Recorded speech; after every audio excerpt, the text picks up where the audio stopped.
আসসালামু আলাইকুম। তো আপনারা চাইলে কবুতরের ছোট ছোট বাচ্চাকে এভাবে আপনারা হ্যান্ড ফিডিং করাতে পারেন। এই দেখেন কীরকম ওরা খাবার খাচ্ছে। তো এর জন্য আপনাকে কী করতে হবে, এই যে দেখেন আমার এখানে মিক্সার কিছু খাবার আছে, যেগুলোকে আমি হালকা ব্লেন্ডার করে এখানে রাখছিলাম। তারপর এখানে কিছু আর কিছু বড় বড় এগুলো রাখছি, বুট টুট এগুলো মানে এখানে রাখছি, রাখে মিক্সার করছি, কারণ দুইটাই কিন্তু একসাথে ওরা খাওয়ানোর অভ্যাস করতেছি। তারপরে দেখেন আমি হাত দিয়ে নিচ্ছি, নেওয়ার পরে দেখেন কীরকম, ওই দেখেন কীরকম খাচ্ছে ওরা। এই দেখেন, তো আপনারা চাইলে কিন্তু এভাবে আমার ছোটো বাচ্চাদেরকে হ্যান্ড ফিডিং করাতে পারেন।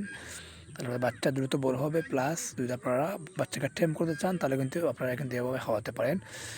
তো আরও মানে 3-4 দিন গেলে কিন্তু এগুলো বড় দানাদার মানে খাওয়া শিখে যাবে আস্তে আস্তে। তো সমস্যা নেই, আপনারা কিন্তু এভাবে চাইলে আপনারা হ্যান্ড ফিডিং করাতে পারেন, সমস্যা হবে না। তারপর পানি আপনারা কিন্তু খাওয়াবেন পর্যাপ্ত পরিমাণ।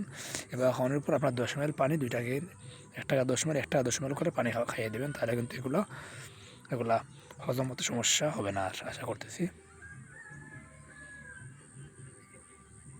এই দেখেন কীরকম খাচ্ছে, মার্শাল্লাহ।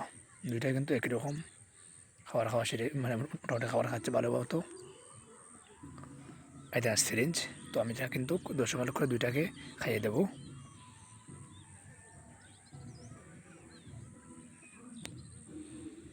তো যাই হোক, মোটামুটি আমি কিন্তু এভাবে করে